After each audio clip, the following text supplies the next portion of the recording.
Assalamualaikum warahmatullahi wabarakatuh. Waalaikumsalam warahmatullahi wa maulana Muhammadin wa ala alihi wa sahbihi ajma'in, amma ba'du. Saudara-saudara hadirin ma'asyiral muslimin rahimakumullah. Salah satu dari rukun iman yang 6 mengajarkan kepada kita untuk beriman dengan adanya hari akhirat. Hari yang dimulai dengan kehancuran alam ini, yang dalam istilah kerennya disebut the last day of the world, di mana air laut tumpah ke darat, planet-planet bertabrakan, gunung meletus, bumi gempa, lalu semua yang bernama hidup mati. Terjadilah kebangkitan setelah mati itu dalam kehidupan yang disebut kehidupan akhirat. Pada kehidupan akhirat itu Allah jelaskan dalam surah Abasa ayat 34, Yauma yafirrul mar'u min akhihi wa ummihi wa abihi wa sahibatihi wa banihi likulli imri'in minhum yauma idzin sya'nun yughnih. Hari di mana setiap orang akan lari dari saudaranya, dari ibunya dan bapaknya, dari istrinya dan anak-anaknya. Setiap orang pada hari itu disibukkan oleh persoalannya sendiri-sendiri. Sehingga sangat boleh jadi hari itu orang tua tidak lagi sempat memikirkan anaknya. Seorang suami tidak lagi sempat memikirkan istrinya. Seorang teman pun tidak akan sempat memikirkan teman. Tiap orang sibuk dengan persoalannya sendiri-sendiri untuk mempertanggungjawabkan kegiatan hidupnya ketika di dunia ini. Dalam keadaan semacam itu, di mana orang disibukkan dengan persoalannya masing-masing, ada 7 golongan manusia yang mereka tenang-tenang saja. Orang lain bingung, mereka kalem. Orang lain kepanasan, mereka mendapat keteduhan. Siapa mereka? Inilah yang akan kita jadikan pembicaraan pada pertemuan kita kali ini. Bersumber dari sebuah hadis di mana bersabda Rasulullah sallallahu alaihi wasallam, Sab'atun yuzilluhumullahu yawma la zilla illa zilluh.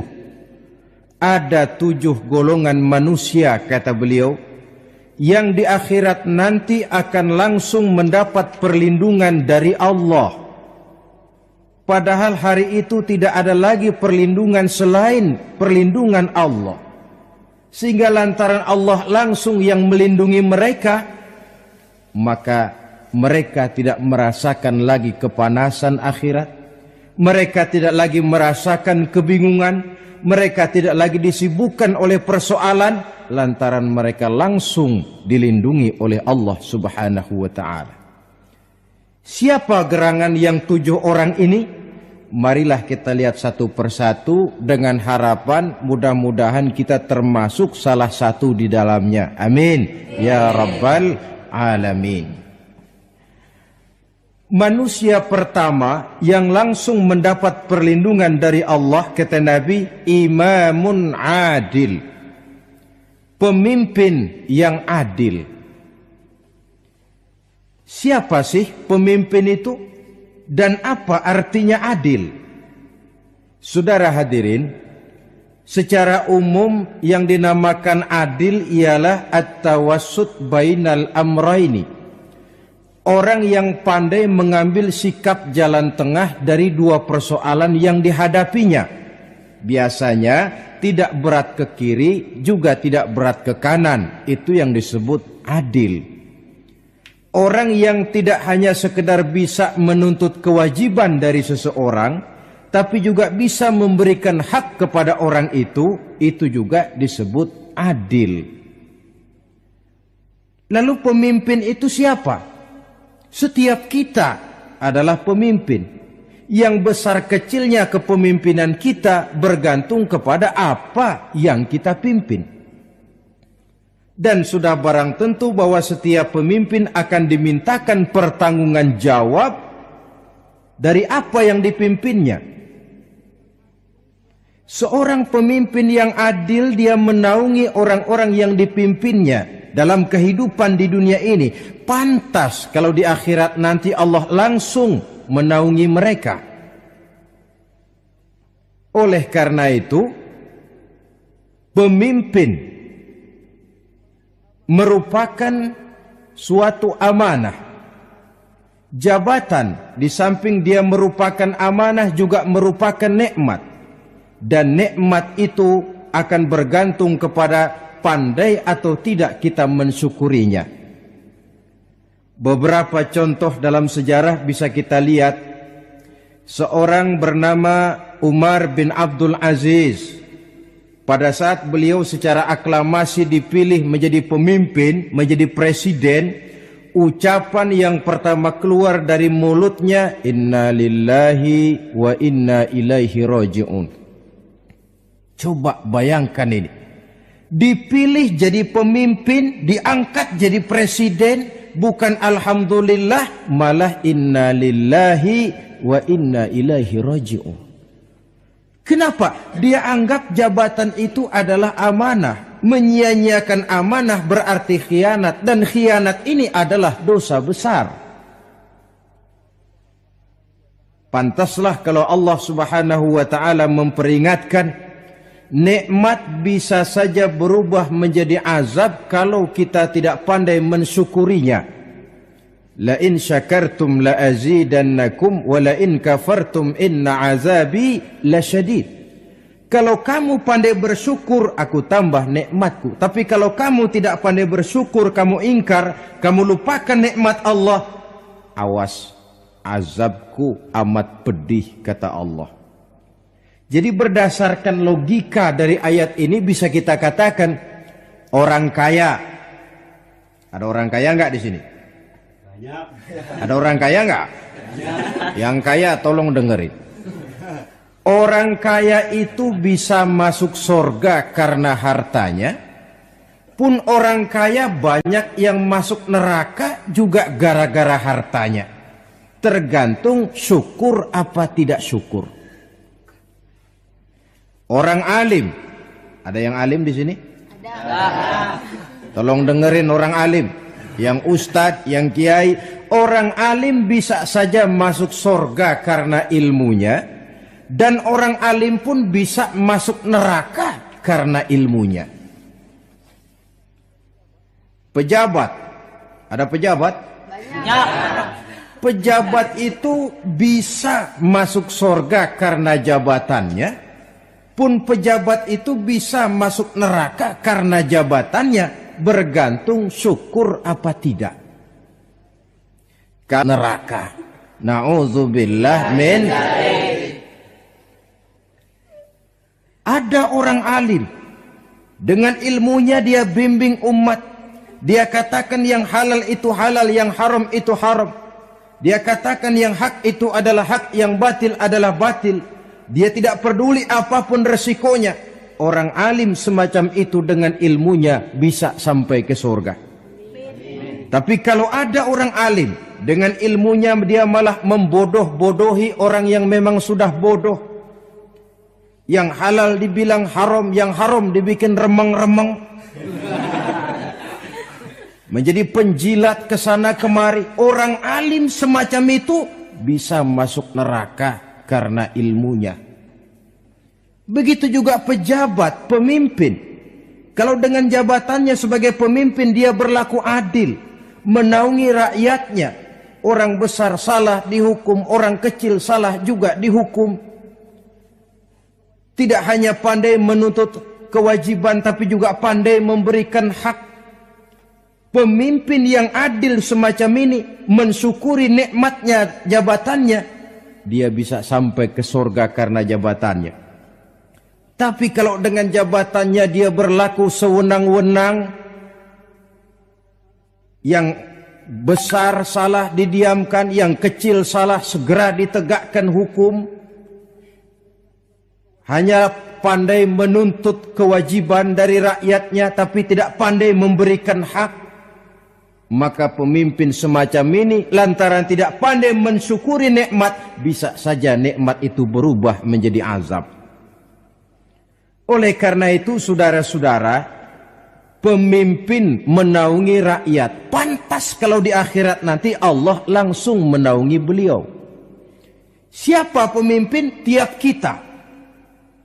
Bapak pemimpin di rumah tangganya, ibu pemimpin bagi anak-anaknya, Pak Lurah memimpin di kelurahannya, Pak Camat memimpin di kecamatannya, pemuda pemimpin bagi dirinya sendiri, akan dimintakan pertanggungan jawab.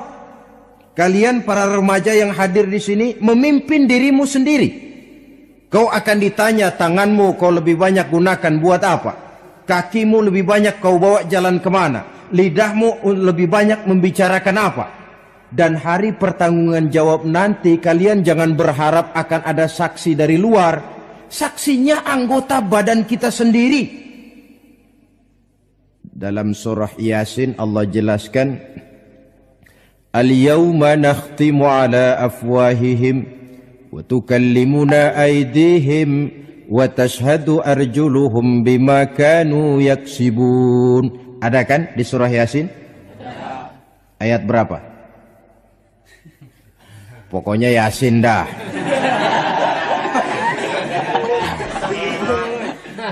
Daripada repot-repot, pokoknya Yasin gitu aja biar urusan lancar. Al-yawma nakhtimu ala afwahihim. Pada hari itu kami kunci mulut mereka. Jadi tidak pandai lagi mulut ini bicara. Wa tukallimuna aydihim, tangan-tangan mereka yang akan bicara kepada kami. Wa tashhadu arjuluhum, kaki mereka akan memberikan kesaksian. Bima kanu yaksibun, terhadap apa saja yang telah pernah mereka lakukan dalam kehidupan di dunia ini. Hari pertanggungan jawab. Oleh karena itu kalau kita memimpin diri sendiri, berlakulah adil kepada diri sendiri. Nah, lalu masalahnya memang kita mesti adil kepada siapa saja sih? Ada 3 hal pokok yang kita harus berlaku adil. Pertama, adil kepada Allah. Yang kedua, adil kepada sesama makhluk. Dan yang ketiga, adil kepada diri sendiri. Adil kepada Allah artinya apa? Mendahulukan hak Allah daripada kepentingan pribadi.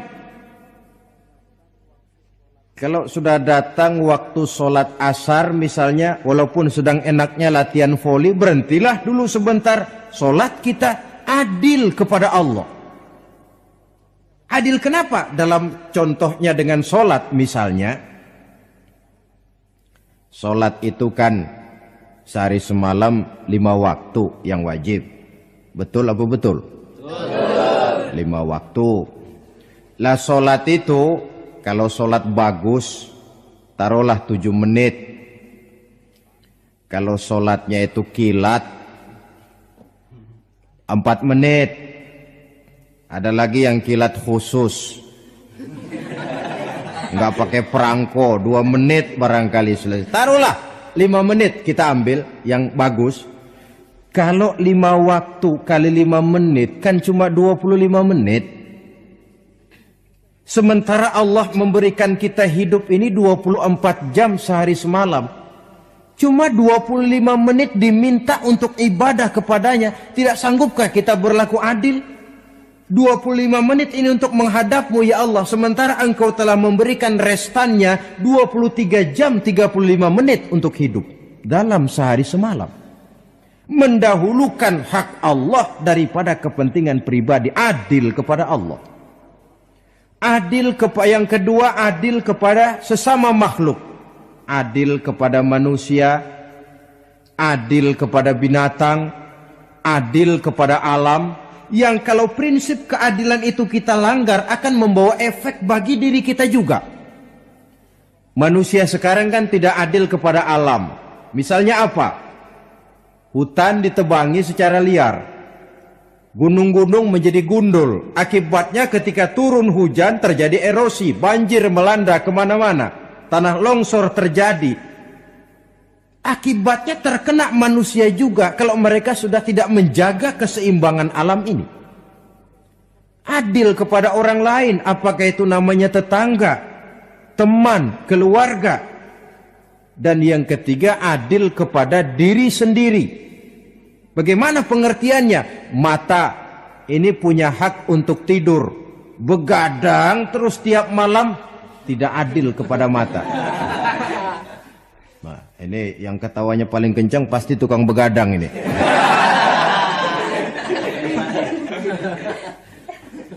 Perut ini punya hak untuk tidur, puasa saja siang malam, mengurangi hak perut. Adil kepada diri sendiri. Untuk kehidupan yang akan datang di akhirat, pasti akan kita temui. Kita yakini keberadaannya. Yang oleh karena itu, kalau kebetulan kita ini adalah pemimpin, sekurang-kurangnya pemimpin bagi diri sendiri, marilah kita berusaha menjadi pemimpin yang adil. Supaya nanti di akhirat, Allah Subhanahu wa ta'ala memberikan perlindungan langsung kepada kita. Amin ya rabbal alamin. Ini yang pertama. Lalu yang kedua, orang yang akan langsung mendapat perlindungan dari Allah, syab nasha'a fi ibadatillah, orang muda yang tekun beribadah kepada Allah. Anak muda yang rajin ibadah. Kenapa kok Nabi bilang anak muda, bukan orang tua? Apa orang tua yang rajin ibadah Allah enggak senang? Tentu Allah senang. Cuma Allah lebih senang lagi kalau ada anak muda yang rajin ibadah. Sebab apa? Kondisi psikologis. Kalau ada orang tua rajin ibadah, itu mah pantas. Emang udah waktunya. Ada orang sembayangnya rajin, masuk masjid, masuk maghrib, keluar isya, malam tahajud, tahlilnya mantap. Umurnya berapa? 70. Enggak istimewa. Itu memang sudah mestinya. Lagian kalau sudah 70 masih bandel aja, kapan mau taubat? Tapi kalau ada anak muda, darahnya masih mengalir dengan panas, dia masih berusaha mencari bentuk-bentuk kepribadian dalam dirinya, dia masih mudah terpengaruh oleh lingkungan, tapi dia sanggup memblokir itu, disalurkannya di jalan Allah, dia tekun beribadah. Allah cinta betul pemuda semacam itu. Sehingga nanti di akhirat mereka langsung mendapat perlindungan dari Allah Subhanahu wa ta'ala. Selalu pembangunan yang mengarah kepada modernisasi diikuti dengan proses pergeseran nilai.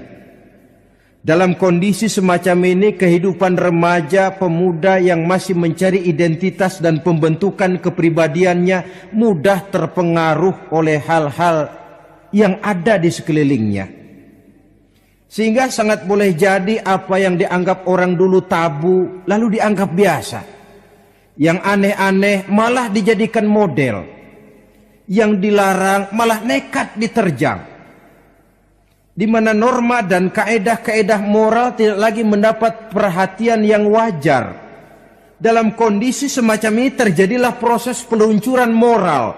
Dan hampir di mana-mana kehancuran suatu bangsa dimulai dengan kehancuran moral daripada generasi mudanya. Oleh karena itu pemuda yang tekun ibadah ini sangat positif dampaknya dalam kerangka pembangunan umat. Pak, ibadah itu apa sih? Kalau jadi pemuda yang tekun ibadah, apa kemana-mana mesti bawa tasbih? Mungkin. Apa mesti pakai peci terus? Boleh jadi. Apa kemana-mana mesti pakai kain sarung? Ya tidak juga. Ibadah kan artiannya luas. Segala perbuatan yang diperintah dan karenanya bertujuan mencapai ridho Allah, itu bernama ibadah. Kalian remaja berangkat menuntut ilmu, pergi pagi pulang siang, membekali diri menuntut ilmu, itu ibadah. Kalian pulang ke rumah, ibu bapak memerintah taat kepada orang tua, ibadah. Membersihkan lingkungan, ibadah. Bahkan jaga di waktu malam pun, kalau untuk dengan niat bismillah, saya jaga malam ini untuk ketenangan rakyat supaya mereka tekun dan tenang melaksanakan ibadah, itu tercatat sebagai amal soleh yang bernilai ibadah. Jadi tidak cuma sekedar sujud, tidak cuma sekedar baca Quran, seluruh aspek kehidupan manusia yang diperintah Allah dan yang bertujuan mencari ridho Allah, itu bernilai ibadah. Pemuda yang tekun melaksanakan ibadah kepada Allah. Apalagi terutama adik-adik remaja yang hadir pada kesempatan ini, masa muda itu masa yang paling indah memang. Sampai orang Kulon bilang, there is not delightful memorize. Iya, barat itu kan Kulon. Saya lebih senang pakai orang Kulon saja. There is not delightful memorize and then the youth moment. Bahwa tidak ada masa yang lebih indah selain masa muda. Tapi masa muda yang katanya indah itu sebentar. Sebentar sekali. Kalau kita tidak pandai memanfaatkannya dengan sebaik-baiknya, boleh jadi dia akan hilang tanpa sesuatu yang ada artinya buat hari depan. Dan hari depan itu sebagian besar ditentukan oleh masa muda sekarang ini. Karena itu kepada yang muda saya berpesan, pergunakanlah masa muda itu dalam ketekunan beribadah kepada Allah. Ibadah dalam artian yang seluas-luasnya. Jangan seperti pepatah orang itu. Kelapa muda katanya kupas-kupasin, kelapa tua tinggal batoknya. Selagi muda puas-puasin, udah tua tinggal bongkoknya. Iyalah, kalau dipuas-puasin dalam arti yang positif, boleh. Mumpung masih muda, puas-puasin nuntut ilmu. Mumpung masih muda, puas-puasin ibadah. Mumpung masih muda, puas-puasin berbakti kepada kedua orang tua. Puas-puasin dalam artian yang positif, tentu saja bagus.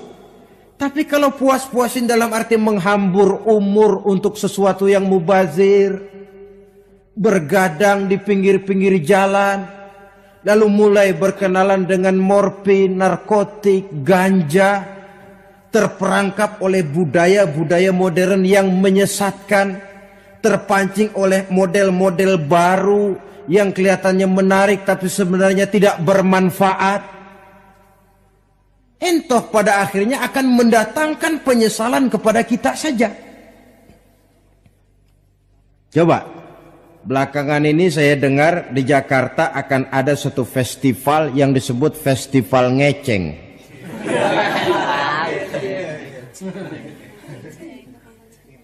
Ngeceng ini kalau bahasa gampangnya nampang. Jadi itu biasanya muda-mudi diri di pinggir-pinggir jalan, pakai kacamata hitam, pakaian warna-warni, rambut dicat sedemikian rupa supaya menarik perhatian. Mereka diri di pinggir-pinggir jalan, nampang, istilah ngepopnya ngeceng katanya. Oh, ini mau diadakan festival. Secara langsung atau tidak, festival ini kan mempopulerkan ngeceng jadinya. Yang tadinya orang awam gak kenal, lantaran diangkat ke permukaan jadi terkenal. Kalau sudah terkenal lalu jadi mode. Kalau sudah jadi mode, latahan. Boleh jadi nanti akhirnya ngeceng masuk desa. Bukan cuma sekedar ABRI masuk desa, bukan cuma sekedar koran masuk desa, ngeceng pun bisa saja masuk desa. Banyak saluran-saluran positif yang sesuai dengan kreativitas jiwa remaja, ketimbang mengadakan sesuatu yang tidak ada manfaatnya, ketimbang menghabiskan umur untuk sesuatu urusan yang mubazir. Sedangkan umur bukan jatah gratis tanpa batas waktu. Ada pertanggungan jawab. Umurmu kau habiskan di mana? Masa mudamu kau selesaikan di mana? Itu akan dimintakan pertanggungan jawab. Nah, pemuda yang tekun ibadah kepada Allah, dampak positifnya apa? Dia punya sandaran vertikal kepada Allah. Jiwanya besar, jiwanya mandiri. Dan ini yang kita perlukan. Pemuda yang siap jadi pelopor, bukan pengekor. Pemuda yang sanggup mandiri dan bukan membanggakan keturunan leluhurnya. Kata pepatah, wa khairun nasi dzu syarafin qadimin aqama li nafsihi syarafan jadida wa syarrun nasi dzu khumulin idza fakhartahum zakarul jaduda. Generasi yang baik adalah generasi yang punya kejayaan masa lalu, dan buat mereka sendiri mereka mampu mendirikan kejayaan yang baru. Artinya nenek moyangnya memang orang-orang terhormat, tapi dia mampu mandiri mendirikan kehormatan itu bagi pribadinya. Sebaliknya, generasi yang paling jelek adalah generasi pemalas, yang kalau orang lain kelihatan lebih hebat, dia sebut-sebut nenek moyangnya. Lu sih belum apa-apa, bapak gua dong, bapak gua katanya. Lu sih belum apa-apa, om saya dong, tante saya dong. Kerjanya cuma membangga-banggakan leluhur, dia sendiri tidak ada apa-apanya. Ini generasi yang paling jelek. Kalau orang kelihatan lebih hebat, dia sebut leluhurnya, sementara dia sendiri nol nilainya tanpa ditunjang oleh fasilitas leluhurnya. Pasukan pemuda mandiri macam ini yang kita perlu. Bukan sekedar pasukan pemuda oke bos, kulunuwun, yes sir, yes man, kumaha juragan wae.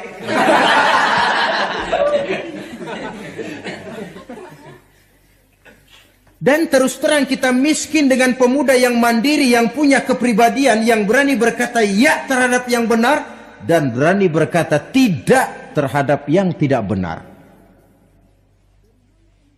Dari mana ini didapat? Sandaran vertikal dalam bentuk ibadah kepada Allah akan memantapkan jiwa, membersihkan hati, sehingga dia akan berfungsi seperti radar. Sandaran vertikalnya cuma kepada Allah. Inilah dampak positifnya. Karena itu, tentu saja kita berharap sekurang-kurangnya pemuda-pemudi yang hadir pada kesempatan ini menjadilah pemuda-pemudi yang tekun beribadah kepada Allah. Amin. Amin. Nah, baiklah ya. Itu tadi yang kedua. Kita lanjutkan sekarang yang ketiga.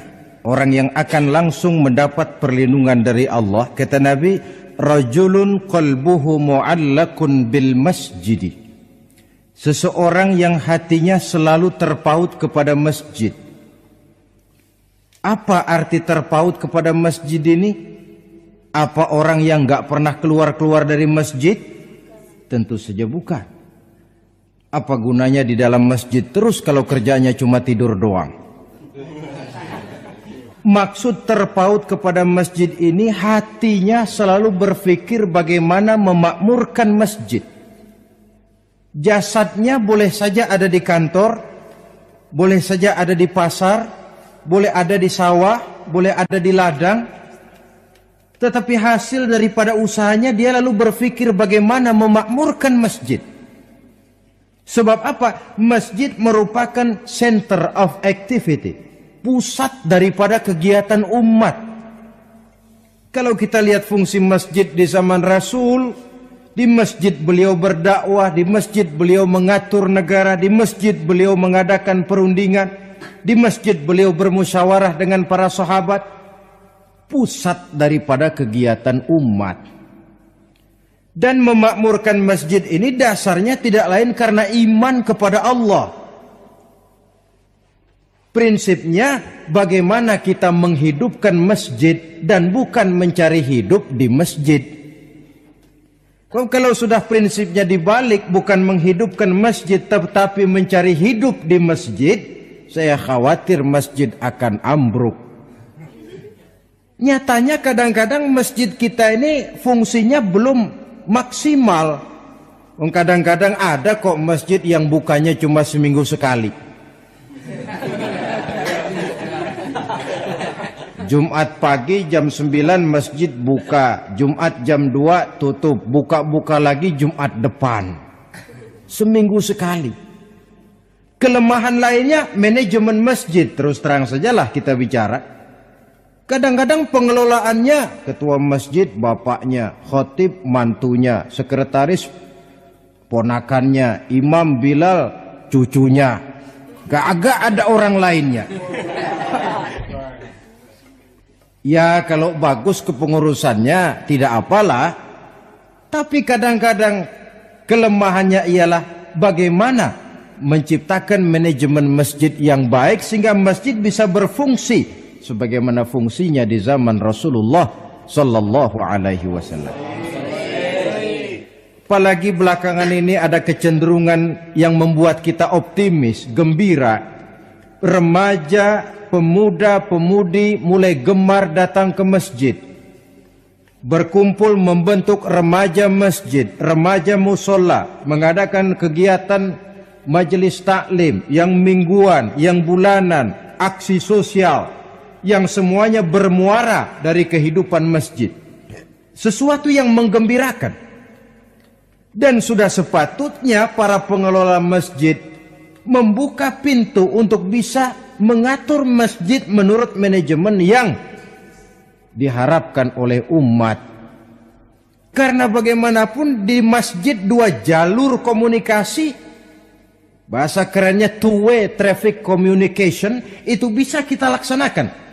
Yaitu hablum minallah wa hablum minan nas.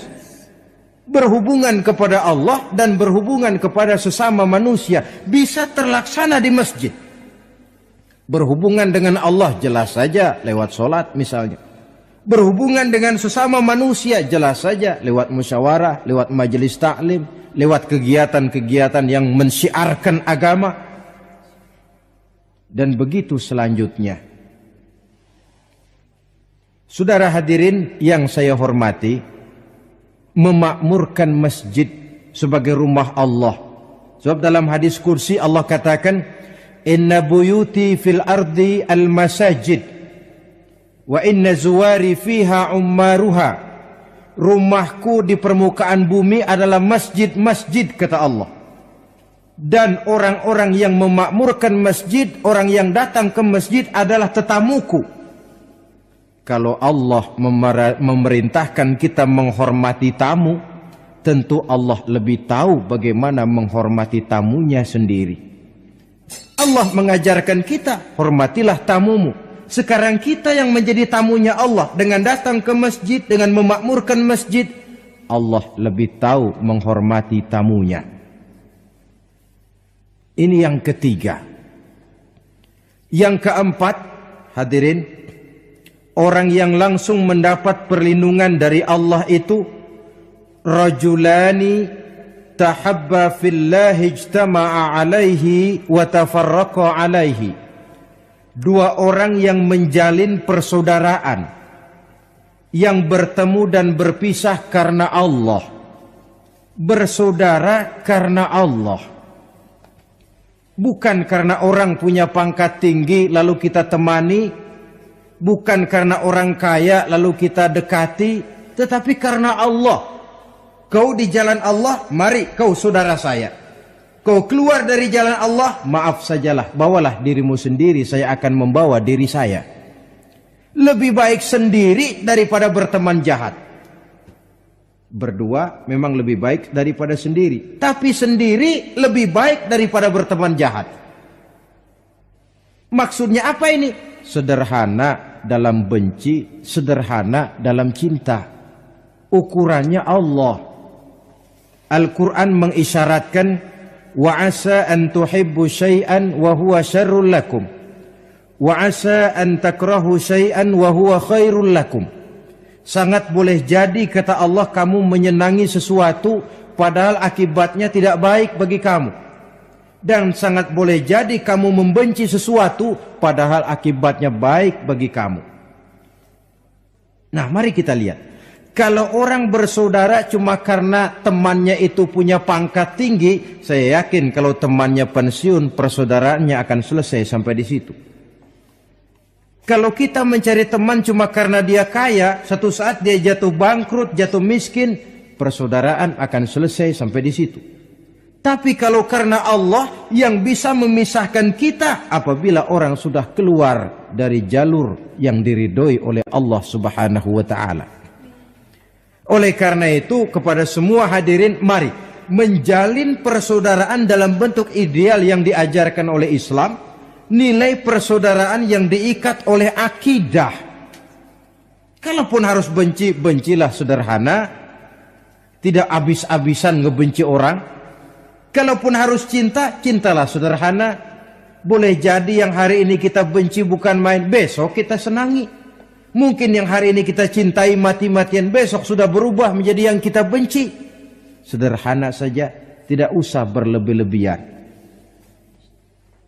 Kalau nilai persaudaraan yang diajarkan ini bisa kita wujudkan, persaudaraan yang diikat dengan nilai akidah, maka dari persaudaraan semacam itu, insya Allah kita bisa berbuat banyak untuk kepentingan diri, keluarga, masyarakat kita pada umumnya. Ini kelompok yang keempat. Orang kelima yang nanti langsung mendapat perlindungan Allah, rajulun da'athum ra'atun zatu mansibin wa jamalin ila nafsiha faqala inni akhafullaha rabbal alamin. Seorang laki-laki, kata Nabi, yang dipanggil oleh perempuan cantik. Laki-laki normal dipanggil oleh perempuan cantik. Untuk apa? Diajak melakukan perbuatan yang negatif. Tidak ada orang yang tahu. Tempatnya sepi. Apa yang terjadi? Orang ini berkata, inni akhafullaha rabbal alamin. Maaf saja, saya takut kepada Allah. Orang yang bermoral nanti di akhirat langsung dilindungi oleh Allah. Tidak mudah jatuh oleh bujuk rayu. Tidak mudah terpesona oleh wajah-wajah yang menggiurkan. Seperti dalam sejarah yang terkenal itu Nabi Yusuf alaihi salam. Kenal kan Nabi Yusuf? Nabi Yusuf itu bekerja di istana Kitfir. Kitfir ini punya istri namanya Zulaikha, orangnya cantik. Diam-diam Zulaikha ini rupanya naksir sama Yusuf. Satu hari suaminya tidak ada di rumah, pintu dikunci-kunciin. Setelah pintu semua terkunci, dia panggil Nabi Yusuf, "Hai Talak, Yusuf, sini." Kata Yusuf, "Mau ngapain?" "Pokoknya sini." "Iya, mau ngapain?" "Iya, kayak orang-orang, ngapain sih?"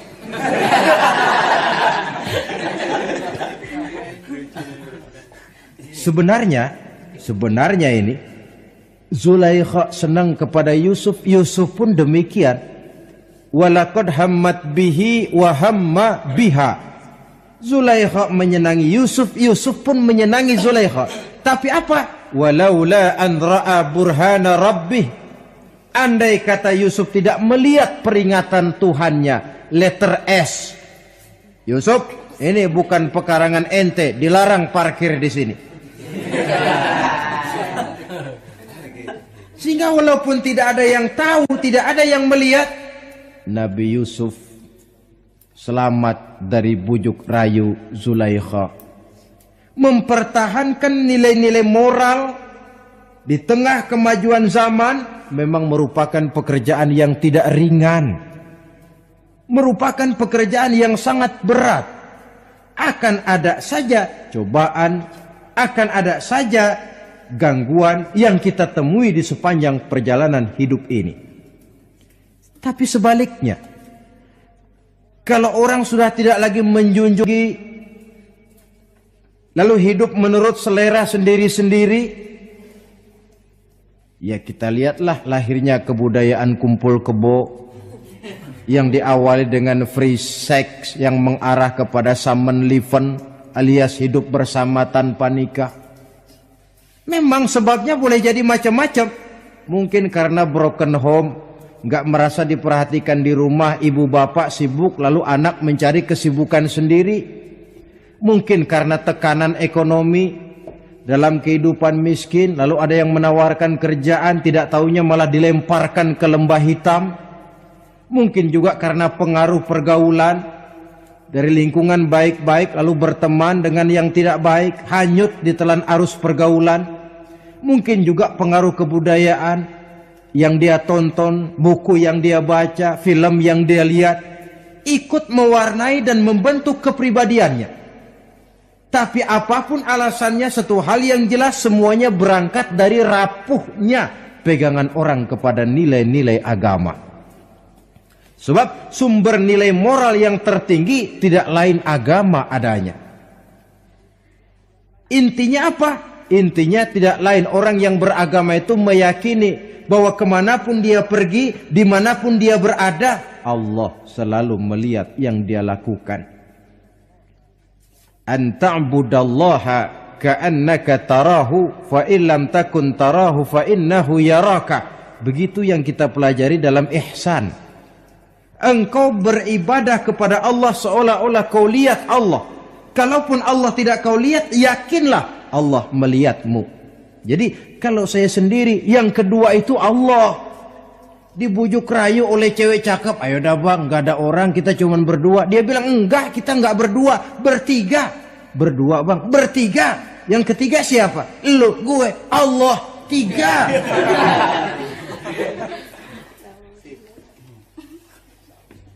Di kantor mau korupsi dia kasak kusuk, gerasak gerusuk, cari apa yang seharusnya menjadi hak orang lain.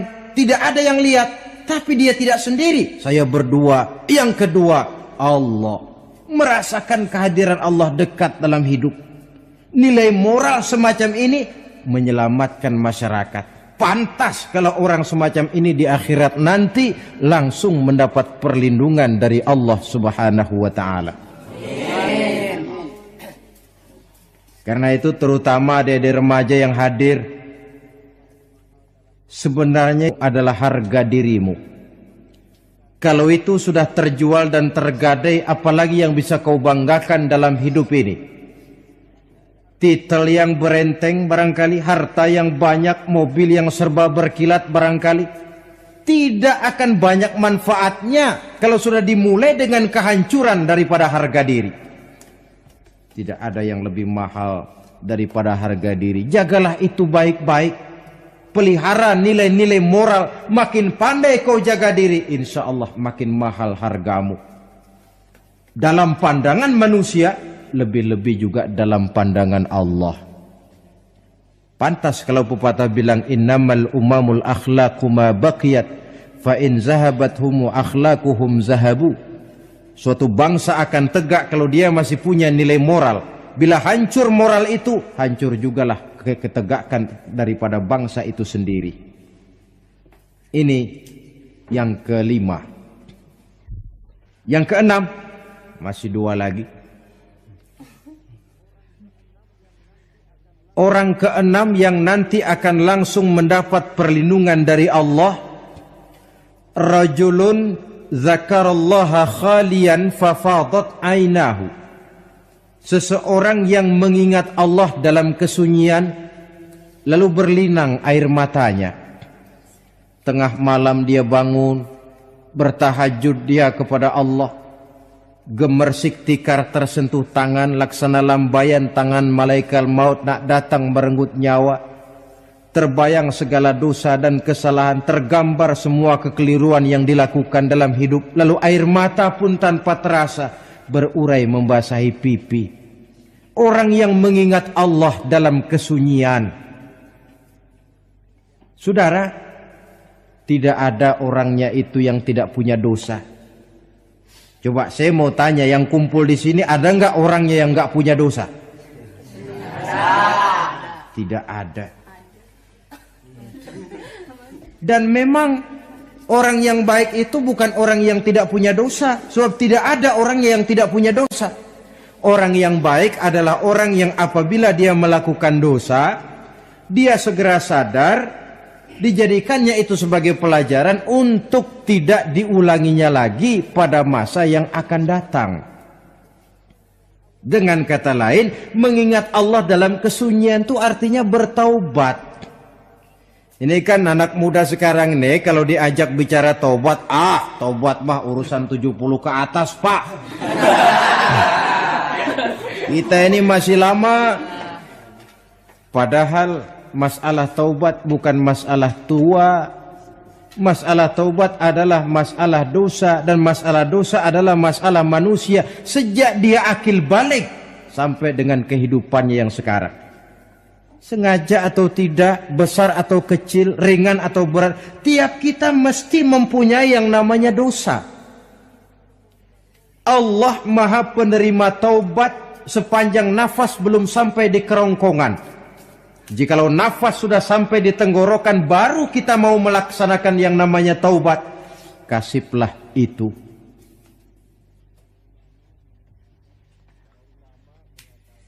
Para ulama mengatakan, la saghair ma'al istimrar wala kabair ma'al istighfar. Tidak ada dosa kecil kalau ditumpuk terus, dan tidak ada dosa besar kalau diikuti dengan istighfar, permohonan ampun kepada Allah.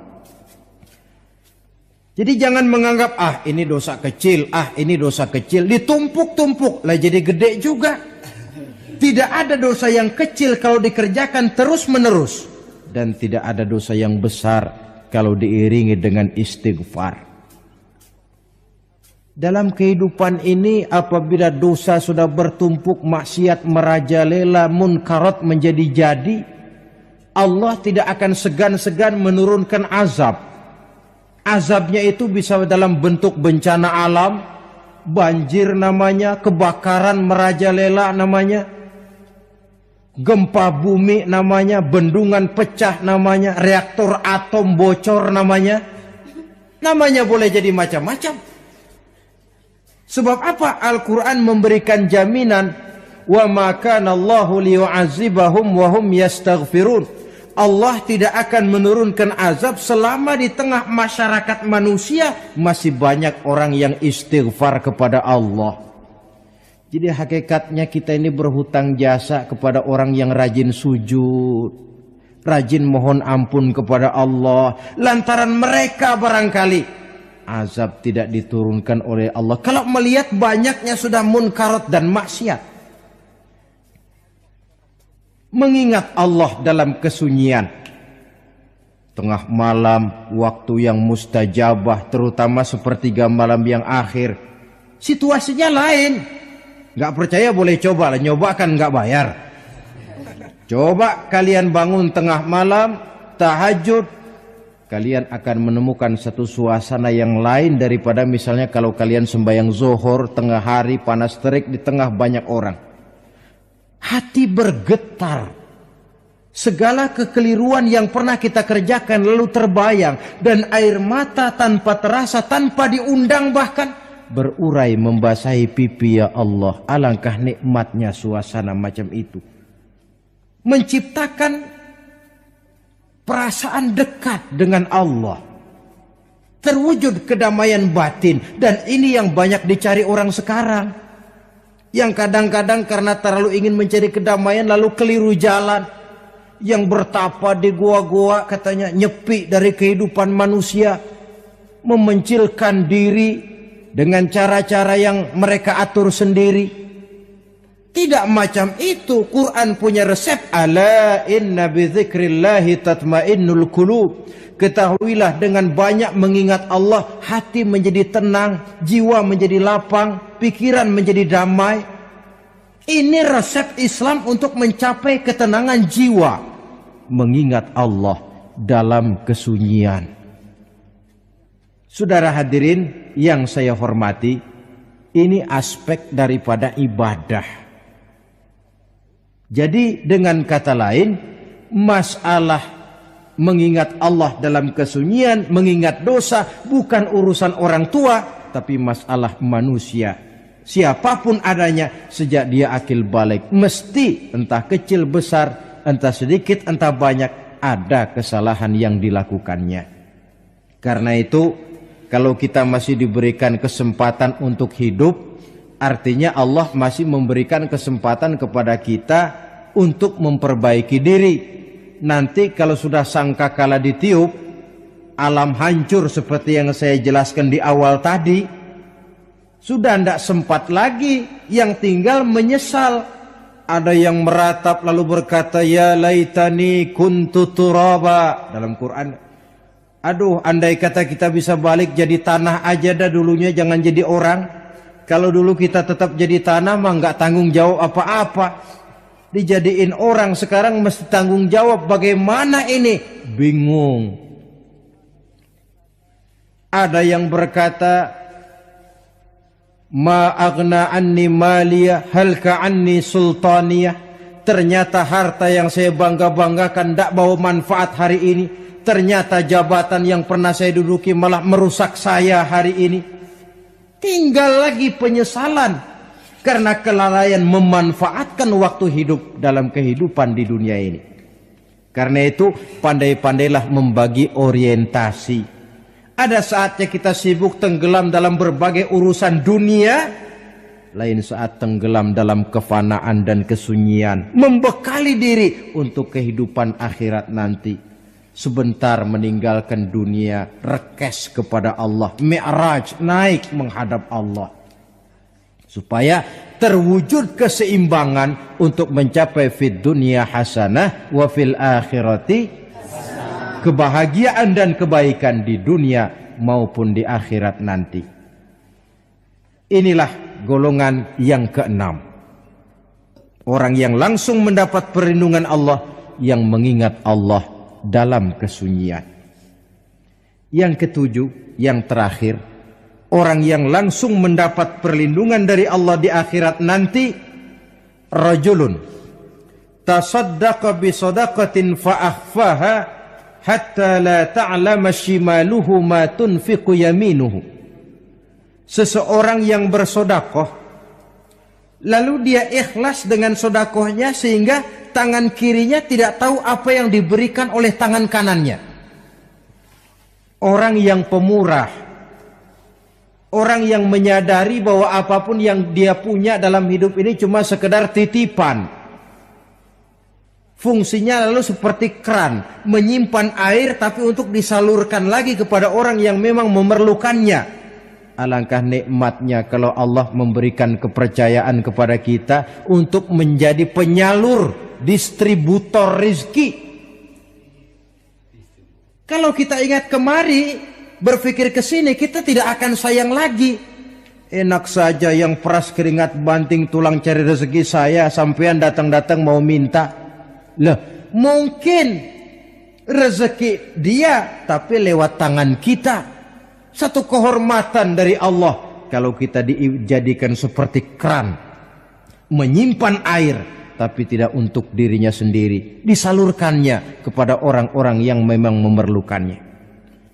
Tidak ada orang jatuh bangkrut lantaran bersikap pemurah, dan tidak ada orang jadi kaya raya lantaran dia bakhil atau pelit bin kikir alias medit.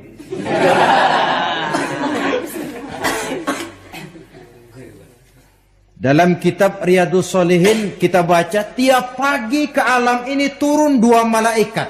Cuma kita nggak tahu. Dua-duanya berdoa. Yang sebelah kanan berdoa, yang sebelah kiri berdoa. Kata yang sebelah kanan doanya tiap pagi ini. Kata yang malaikat yang satu dia berdoa, Allahumma a'ti munfiqan khalafa. Ya Allah, kepada orang-orang yang suka infak, kepada orang-orang yang suka memberi, kepada orang-orang yang pemurah, gantilah mereka dengan yang lebih baik dari apa yang telah mereka berikan. Lalu malaikat yang satu berdoa, Allahumma a'ti mumsikan talafa. Ya Allah, kepada orang-orang yang mumsik, bakhil, kikir, berilah mereka kerusakan dan kebinasaan di dalam harta mereka. Maka lihat sajalah, orang kaya tapi pelit, ada saja jalan yang kira-kira duitnya bakalan jadi keluar dan gak ada pahalanya. Apa kena musibah lalu berobat sekian juta, apa kemalingan, apa ditipu orang, ada saja cara duitnya keluar yang gak ada pahalanya. Inilah prinsipnya. Allah mencintai orang pemurah. Dalam hadis qudsi, uhibbu ahlas sakha wa hubbi lil faqiri sakhi asyad. Aku cinta kepada orang yang pemurah, tapi aku lebih cinta kepada orang miskin yang pemurah. Orang kaya pemurah Allah cinta, orang miskin pemurah Allah lebih cinta. Kenapa? Nilainya lain. Orang kaya sedekah 500, orang miskin sedekah 500, sama 500-nya, tapi saya yakin pahalanya lebih besar buat si miskin. Kenapa? Buat orang kaya 500 apa artinya? Sekelebatan. Buat si miskin 500 dia mesti peras keringat banting tulang. Tapi dia berani memberi seperti beraninya orang kaya. Nilai ini yang dilihat oleh Allah.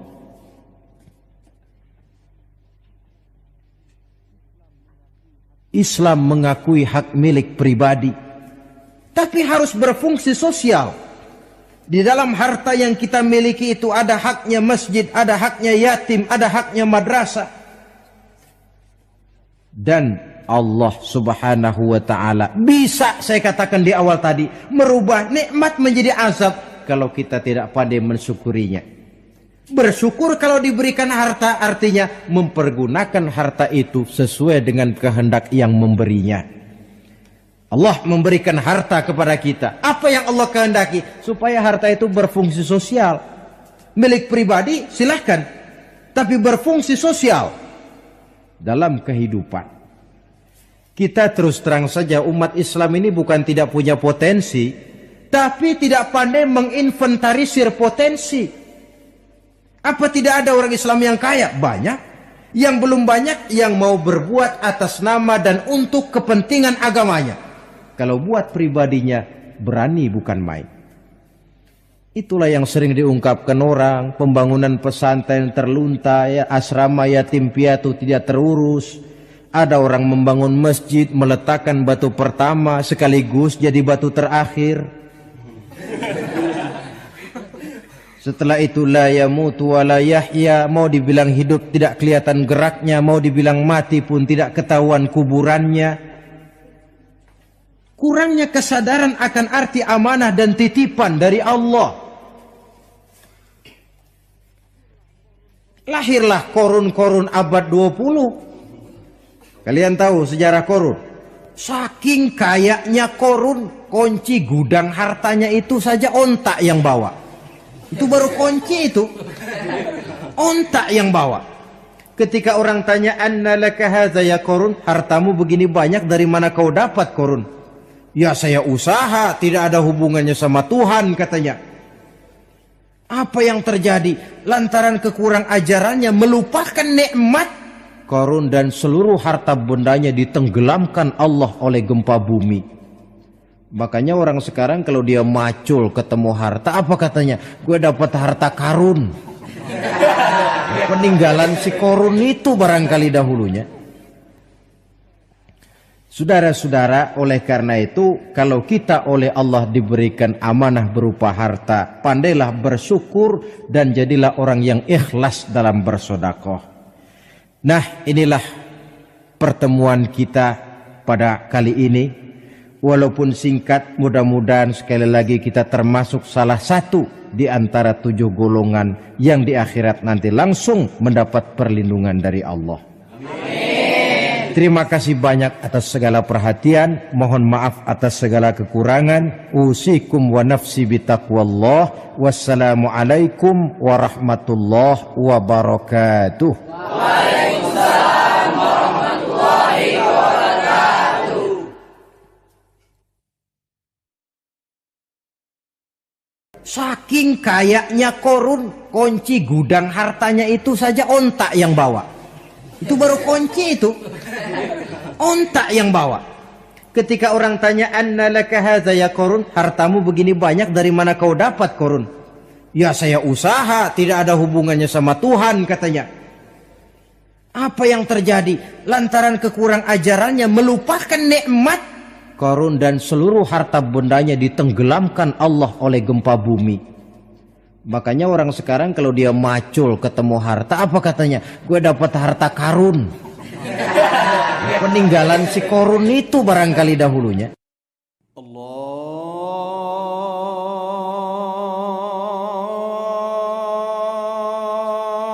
Akbar, Allahu Akbar. Assalamualaikum warahmatullahi wabarakatuh. Waalaikumsalam warahmatullahi. Hari yang dimulai dengan kehancuran alam ini, yang dalam istilah kerennya disebut the last day of the world, di mana air laut tumpah ke darat, planet-planet bertabrakan, gunung meletus, bumi gempa, lalu semua yang bernama hidup mati. Terjadilah kebangkitan setelah mati itu dalam kehidupan yang disebut kehidupan akhirat. Pada kehidupan akhirat itu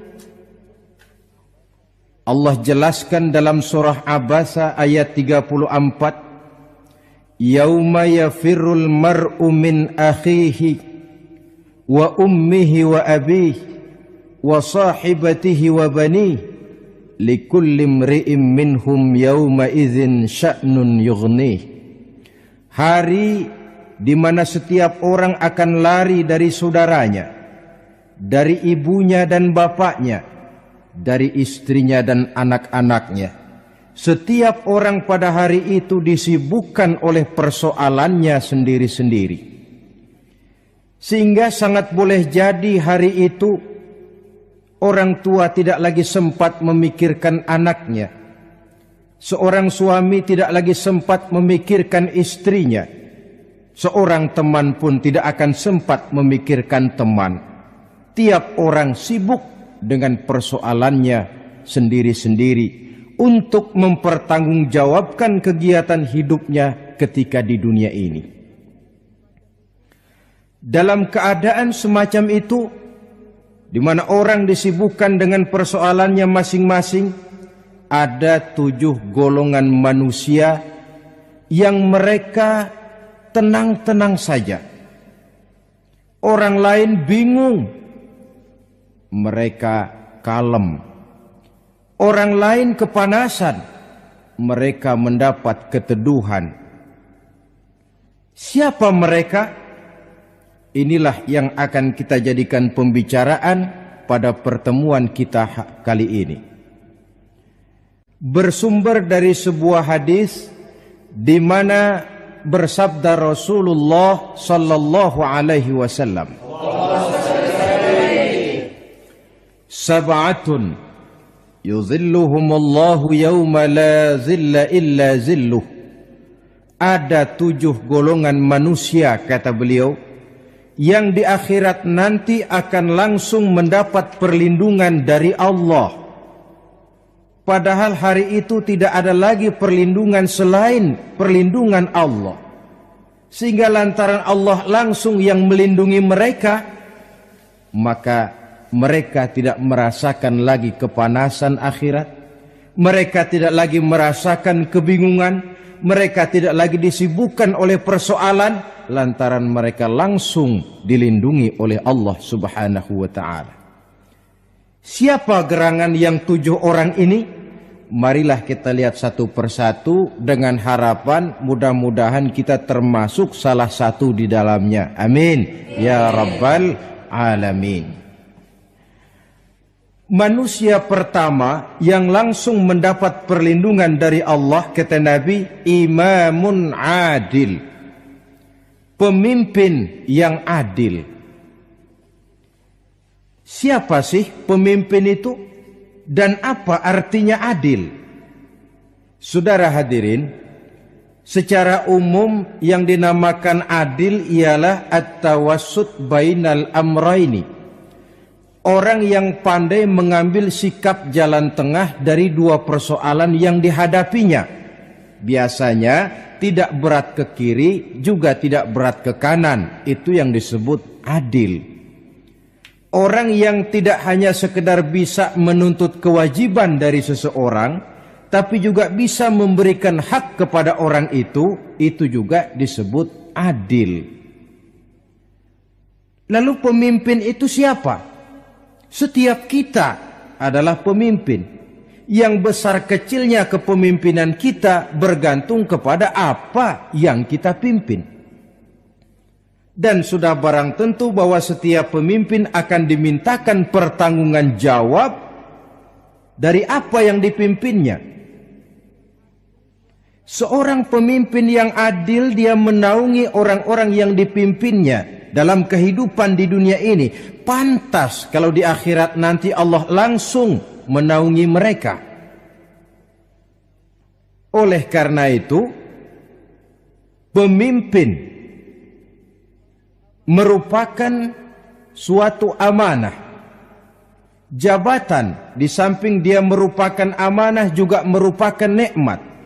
Dan nikmat itu akan bergantung kepada pandai atau tidak kita mensyukurinya. Beberapa contoh dalam sejarah bisa kita lihat. Seorang bernama Umar bin Abdul Aziz. Pada saat beliau secara aklamasi dipilih menjadi pemimpin, menjadi presiden, ucapan yang pertama keluar dari mulutnya, inna lillahi wa inna ilaihi raji'un. Coba bayangkan ini. Dipilih jadi pemimpin, diangkat jadi presiden, bukan alhamdulillah, malah inna lillahi wa inna ilaihi raji'un. Kenapa? Dia anggap jabatan itu adalah amanah. Menyia-nyiakan amanah berarti khianat, dan khianat ini adalah dosa besar. Pantaslah kalau Allah Subhanahu wa taala memperingatkan, nikmat bisa saja berubah menjadi azab kalau kita tidak pandai mensyukurinya. La in syakartum la azidannakum wa la in kafartum inna azabi lasyadid. Kalau kamu pandai bersyukur, aku tambah nikmatku. Tapi kalau kamu tidak pandai bersyukur, kamu ingkar, kamu lupakan nikmat Allah, awas, azabku amat pedih, kata Allah. Jadi berdasarkan logika dari ayat ini bisa kita katakan orang kaya. Ada orang kaya enggak di sini? Banyak. Ada orang kaya enggak? Banyak. Yang kaya tolong dengerin. Orang kaya itu bisa masuk surga karena hartanya. Pun orang kaya banyak yang masuk neraka juga gara-gara hartanya. Tergantung syukur apa tidak syukur. Orang alim, ada yang alim di sini? Ada. Tolong dengerin orang alim, yang ustadz, yang kiai. Orang alim bisa saja masuk surga karena ilmunya, dan orang alim pun bisa masuk neraka karena ilmunya. Pejabat, ada pejabat? Banyak. Pejabat itu bisa masuk surga karena jabatannya. Pun pejabat itu bisa masuk neraka karena jabatannya, bergantung syukur apa tidak. Masuk neraka. Na'udzubillah min. Ada orang alim, dengan ilmunya dia bimbing umat. Dia katakan yang halal itu halal, yang haram itu haram. Dia katakan yang hak itu adalah hak, yang batil adalah batil. Dia tidak peduli apapun resikonya. Orang alim semacam itu dengan ilmunya bisa sampai ke surga. Tapi kalau ada orang alim, dengan ilmunya dia malah membodoh-bodohi orang yang memang sudah bodoh. Yang halal dibilang haram, yang haram dibikin remeng-remeng. menjadi penjilat ke sana kemari. Orang alim semacam itu bisa masuk neraka karena ilmunya. Begitu juga pejabat, pemimpin. Kalau dengan jabatannya sebagai pemimpin dia berlaku adil, menaungi rakyatnya. Orang besar salah dihukum, orang kecil salah juga dihukum. Tidak hanya pandai menuntut kewajiban tapi juga pandai memberikan hak. Pemimpin yang adil semacam ini mensyukuri nikmatnya jabatannya, dia bisa sampai ke surga karena jabatannya. Tapi kalau dengan jabatannya dia berlaku sewenang-wenang, yang besar salah didiamkan, yang kecil salah segera ditegakkan hukum,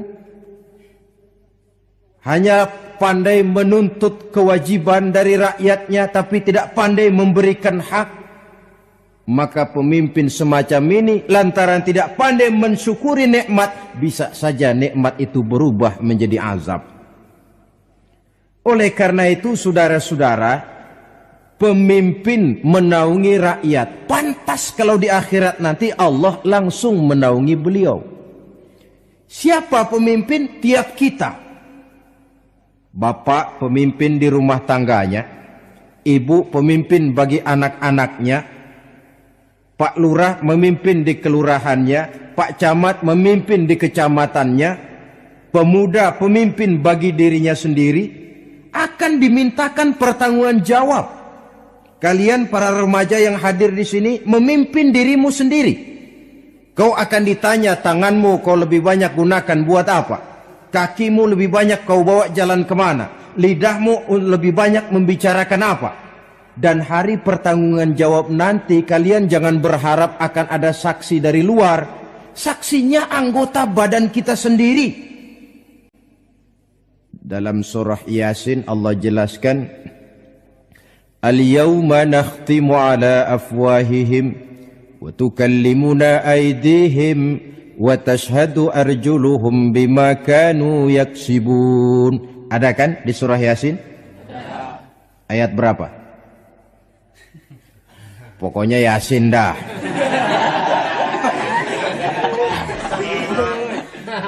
Daripada repot-repot, pokoknya Yasin gitu aja biar urusan lancar.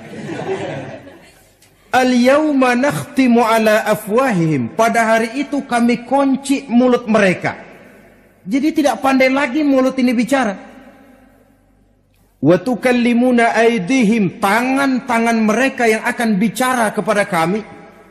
Wa tashhadu arjuluhum. Kaki mereka akan memberikan kesaksian. Bima kanu yaksibun, terhadap apa saja yang telah pernah mereka lakukan dalam kehidupan di dunia ini. Hari pertanggungan jawab. Oleh karena itu kalau kita memimpin diri sendiri, berlakulah adil kepada diri sendiri. Nah, lalu masalahnya memang kita mesti adil kepada siapa saja sih? Ada 3 hal pokok yang kita harus berlaku adil. Pertama, adil kepada Allah. Yang kedua, adil kepada sesama makhluk. Dan yang ketiga, adil kepada diri sendiri. Adil kepada Allah artinya apa? Mendahulukan hak Allah daripada kepentingan pribadi. Kalau sudah datang waktu sholat asar misalnya, walaupun sedang enaknya latihan voli, berhentilah dulu sebentar. Sholat kita adil kepada Allah. Adil kenapa? Dalam contohnya dengan sholat misalnya. Sholat itu kan sehari semalam 5 waktu yang wajib. Betul apa betul? Betul. 5 waktu. Lah sholat itu, kalau sholat bagus, taruhlah 7 menit. Kalau sholatnya itu kilat, 4 menit. Ada lagi yang kilat khusus, nggak pakai perangko, 2 menit barangkali selesai. Taruhlah 5 menit kita ambil yang bagus. Kalau 5 waktu kali 5 menit kan cuma 25 menit. Sementara Allah memberikan kita hidup ini 24 jam sehari semalam. Cuma 25 menit diminta untuk ibadah kepadanya. Tidak sanggupkah kita berlaku adil? 25 menit ini untuk menghadapmu ya Allah. Sementara engkau telah memberikan restannya 23 jam 35 menit untuk hidup dalam sehari semalam. Mendahulukan hak Allah daripada kepentingan pribadi. Adil kepada Allah. Adil yang kedua, adil kepada sesama makhluk. Adil kepada manusia, adil kepada binatang, adil kepada alam. Yang kalau prinsip keadilan itu kita langgar akan membawa efek bagi diri kita juga. Manusia sekarang kan tidak adil kepada alam. Misalnya apa? Hutan ditebangi secara liar. Gunung-gunung menjadi gundul. Akibatnya ketika turun hujan terjadi erosi. Banjir melanda kemana-mana. Tanah longsor terjadi. Akibatnya terkena manusia juga. Kalau mereka sudah tidak menjaga keseimbangan alam ini. Adil kepada orang lain. Apakah itu namanya tetangga, teman, keluarga. Dan yang ketiga, adil kepada diri sendiri. Bagaimana pengertiannya? Mata ini punya hak untuk tidur. Begadang terus tiap malam, tidak adil kepada mata. Nah, ini yang ketawanya paling kencang pasti tukang begadang ini.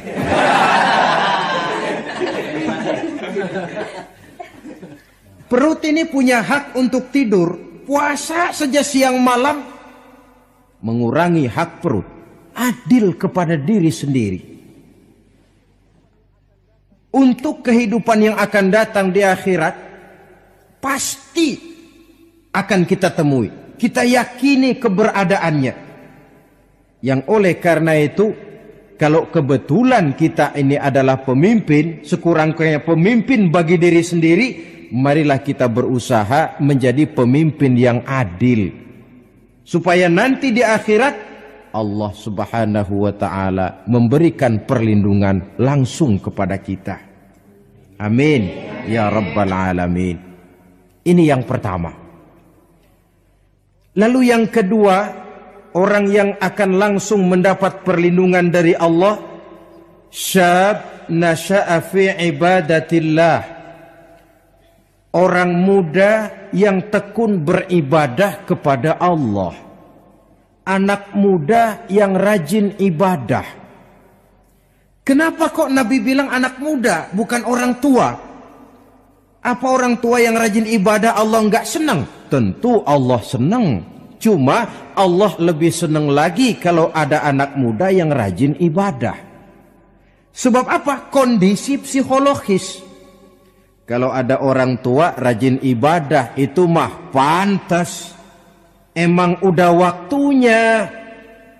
Ada orang sembayangnya rajin, masuk masjid, masuk maghrib, keluar isya, malam tahajud, tahlilnya mantap. Umurnya berapa? 70.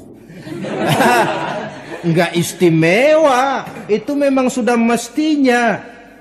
Lagian kalau sudah 70 masih bandel aja, kapan mau taubat?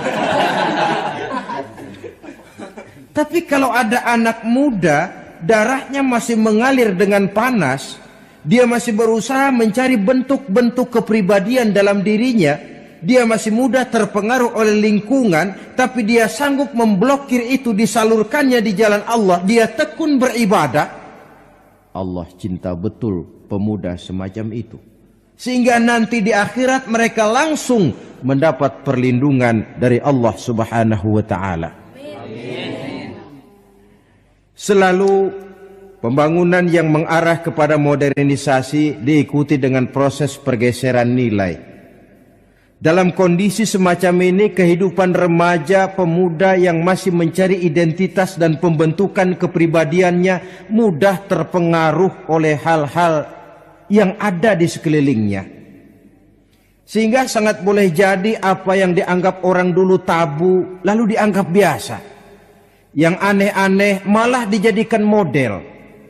Yang dilarang malah nekat diterjang. Di mana norma dan kaedah-kaedah moral tidak lagi mendapat perhatian yang wajar.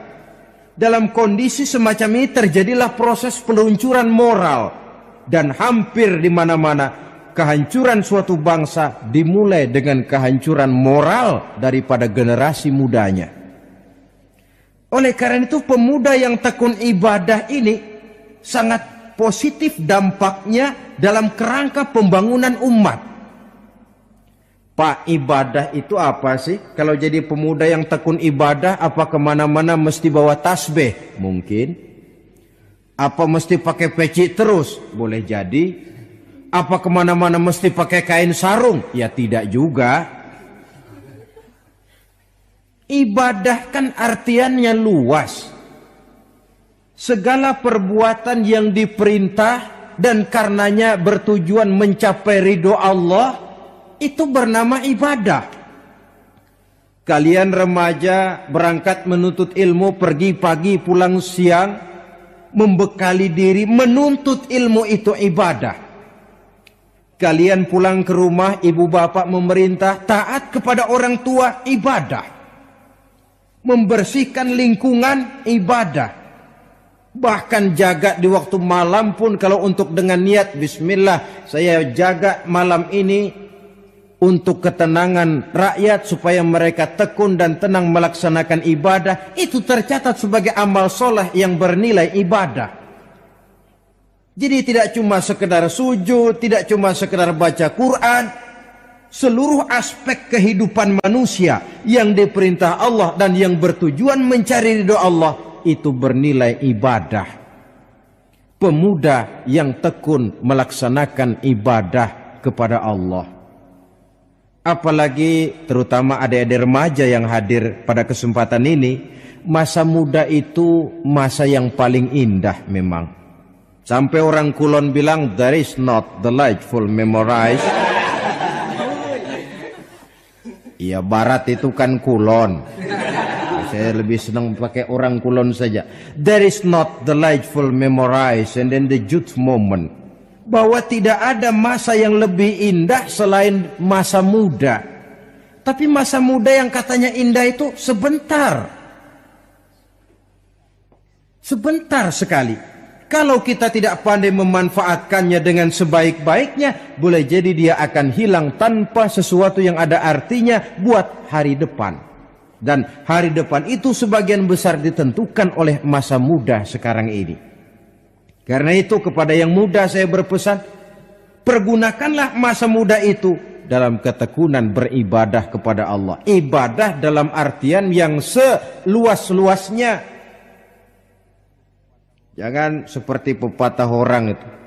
Kelapa muda katanya kupas-kupasin, kelapa tua tinggal batoknya. Selagi muda puas-puasin, udah tua tinggal bongkoknya. Iyalah, kalau dipuas-puasin dalam arti yang positif, boleh.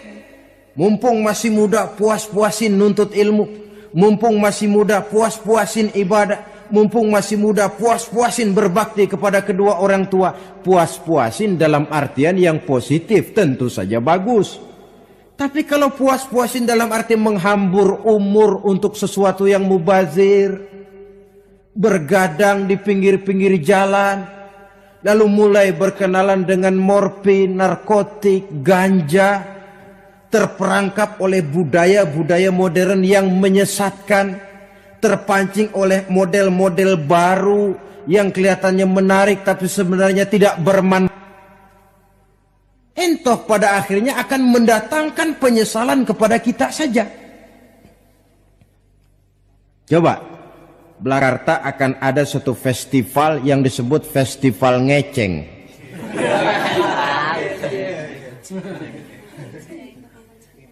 Ngeceng ini kalau bahasa gampangnya nampang.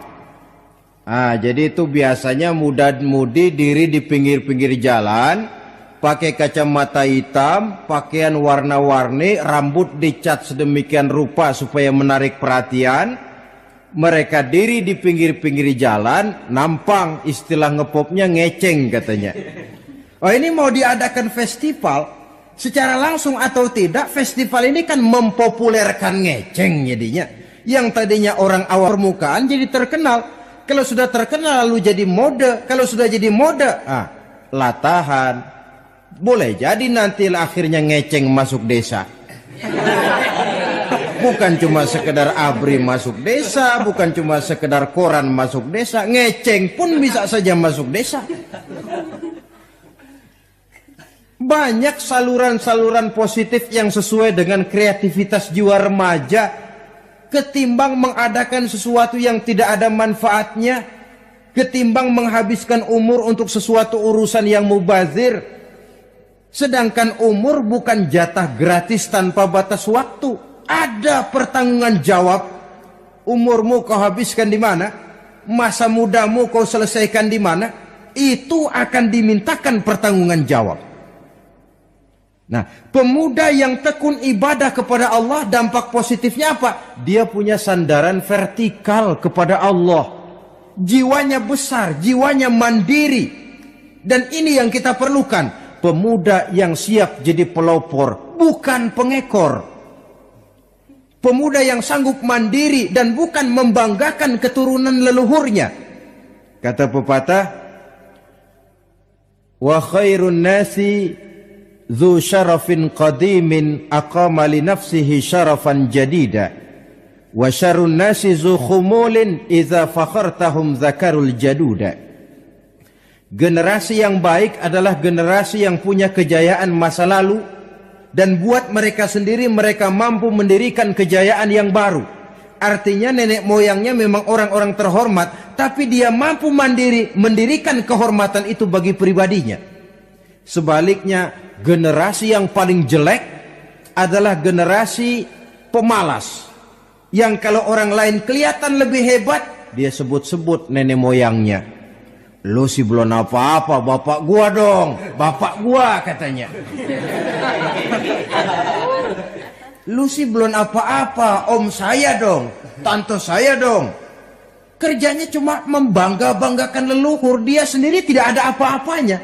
Ini generasi yang paling jelek. Kalau orang kelihatan lebih hebat, dia sebut leluhurnya. Sementara dia sendiri nol nilainya, tanpa ditunjang oleh fasilitas leluhurnya. Pasukan pemuda mandiri macam ini yang kita perlu. Bukan sekedar pasukan pemuda oke bos, kulunuwun, yes sir, yes man, kumaha juragan wae.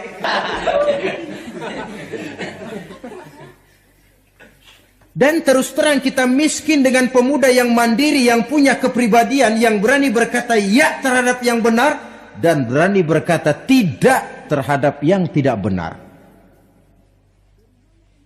Dari mana ini didapat? Sandaran vertikal dalam bentuk ibadah kepada Allah akan memantapkan jiwa, membersihkan hati, sehingga dia akan berfungsi seperti radar. Sandaran vertikalnya cuma kepada Allah. Inilah dampak positifnya. Karena itu, tentu saja kita berharap sekurang-kurangnya pemuda-pemudi yang hadir pada kesempatan ini menjadilah pemuda-pemudi yang tekun beribadah kepada Allah. Amin. Amin. Nah, baiklah ya.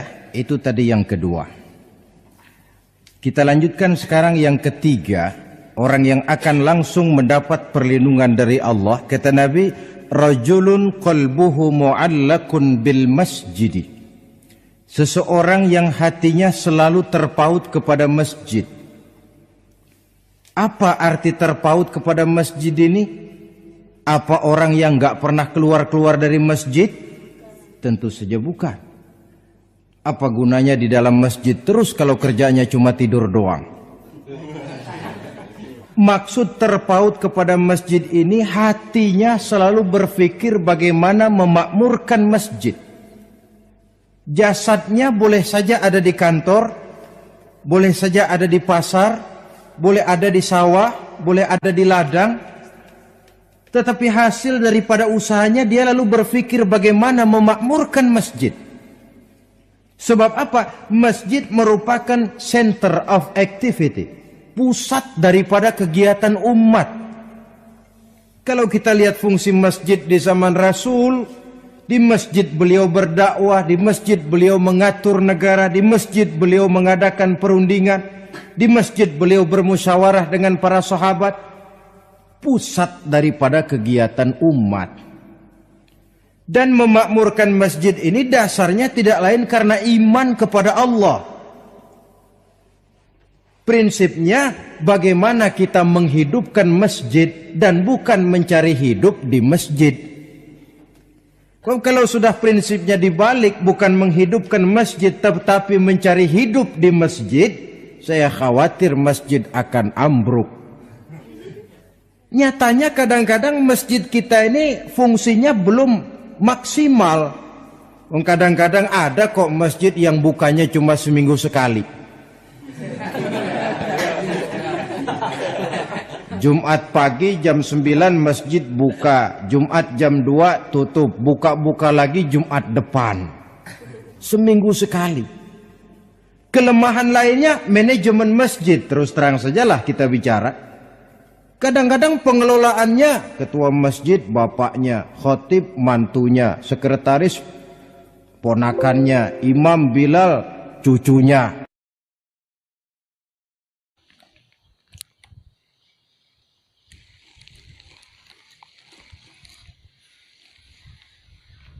Oke, di sana ada airnya.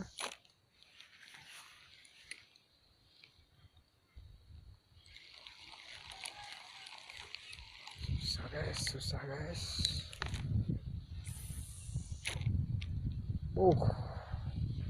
Ada itu.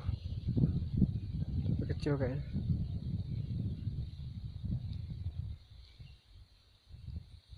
Kita coba lempar.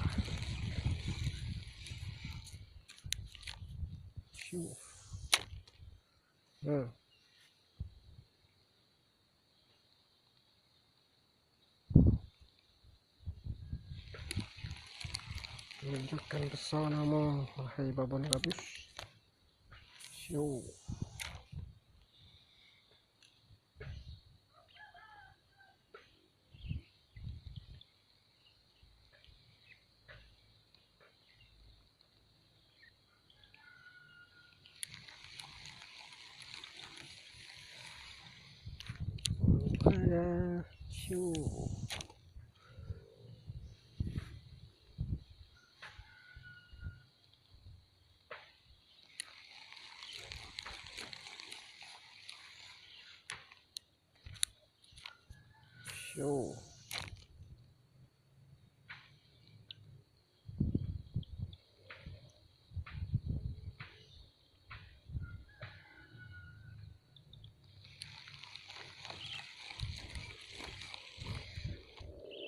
Ini dong. No. Kasih pergerakan.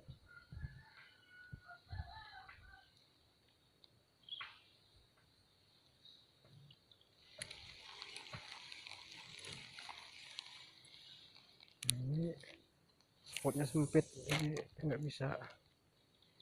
Kita mau pakai umpan dalam.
Oke.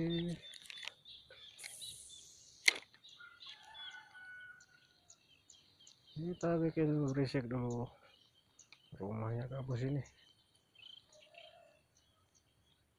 Wih, sepertinya ada pergerakan tuh.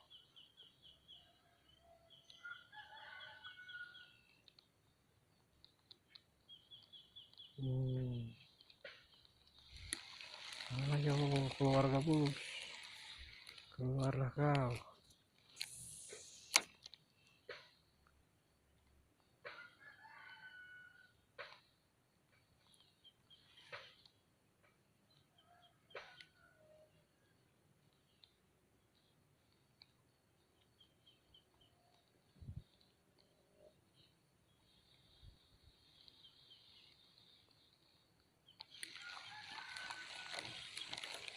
Kalau nggak ada di tengah, kita coba di pinggir.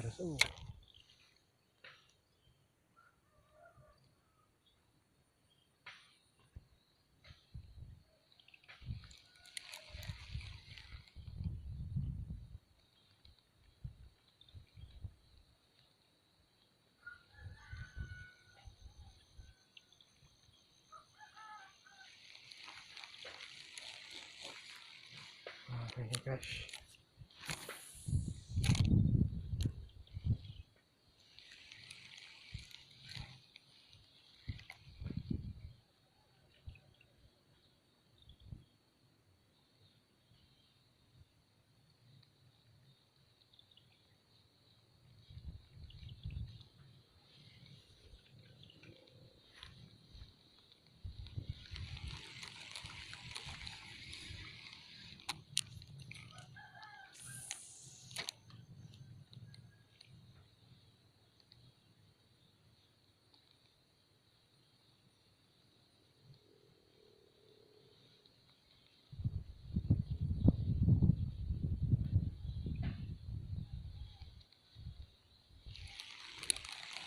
Ini kalau banyak ikan sepat ini biasanya bawahnya itu ada ikan gedenya tuh.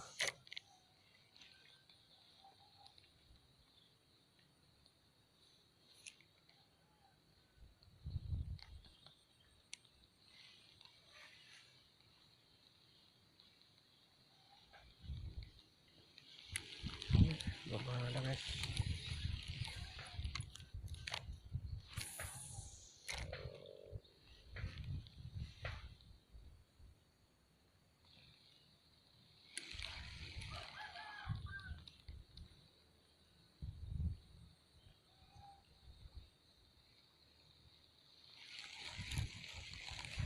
Oke, apa harus kita coba pakai umpan dalam ini? Bawa enggak tapi sopornya? Oke, bawa teman-teman. Kita coba pakai sopor. Aduh, tapi spotnya itu terlalu sempit sih. Kita pakai sopor dulu.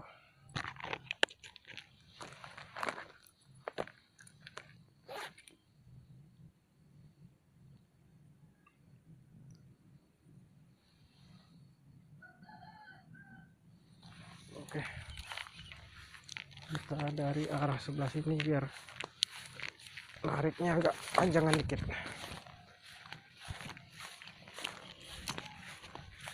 Oke, ini terawang dari situ sebelah sini. Oh, bismillahirrahmanirrahim. Oh.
Wish, apa itu guys, angkutan.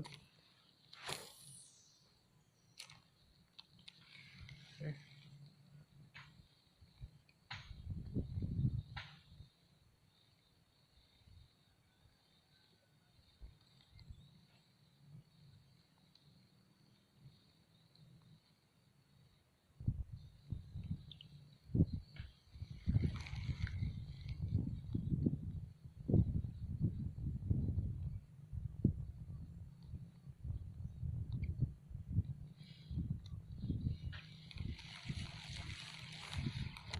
Oke guys. Mana lagi yang loncat?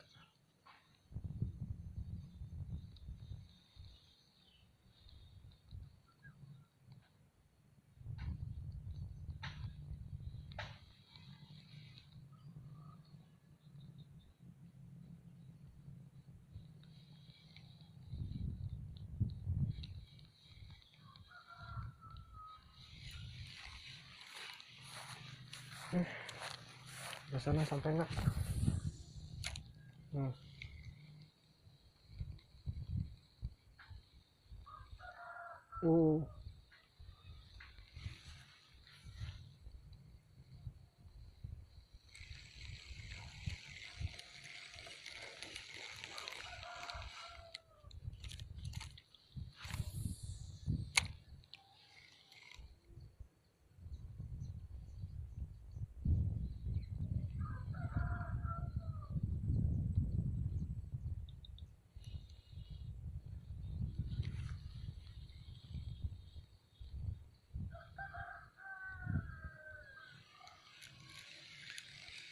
Uh, ada guys.